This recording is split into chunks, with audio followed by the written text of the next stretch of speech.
అలాగే బబ్లు నేను కలిపి చాలా సినిమాలు ఆల్మోస్ట్ ఒక 20-30 సినిమాలు చేసేసి ఉంటామేమో కలిసి.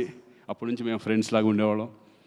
చరణ్ కూడా మంచి పర్ఫార్మరు, ఇంకా చెప్పేది ఏమీ లేదు సార్. ఇక అన్నిటికంటే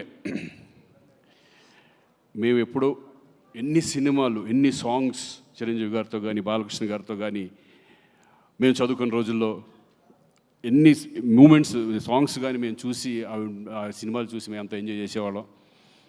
అలాంటిది నేను బిగినింగ్ డేస్లో ఆసియం అనే సినిమాలో నేను విలన్గా చేయడం జరిగింది. అప్పుడు చూసాను విజయశాంతి గారంటే.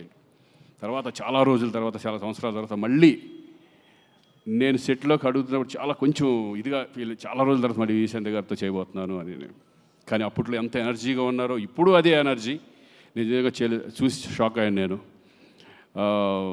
అందరితో సరదాగా మాట్లాడడం, ఆ రెస్పెక్ట్ కానీ ఇది కానీ, ఆవిడికి అందరూ ఇచ్చే రెస్పెక్ట్ కానీ, నిజంగా ఆ సినిమాలో చేస్తున్నంతసేపు ఒక వైబ్, మంచి పాజిటివ్ వైబ్ ఉండేది మా అందరికీ.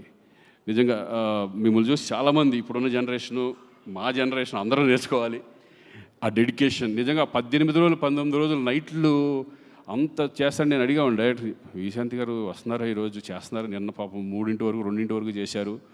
ఎందుకంటే మాకే చాలా ఇబ్బందిగా ఉంటుంది అన్ని రోజులు కంటిన్యూ చేయాలంటే. అసలు క్లైమాక్స్ అంతా అన్ని రోజులు చేయడం అనేది నిజంగా ఆ డెడికేషన్, ఆ వర్క్ పట్ల. ఏమంటే మీరు సినిమాలు ఇంకా ఎమ్మెల్సీ అయినా పొలిటిక్స్లోకి వెళ్ళినా సరే అప్పుడప్పుడు సినిమాలు చేస్తూనే ఉండాలి. ప్రేక్షకులకు మాత్రం దూరం అవ్వకూడదు మీరు.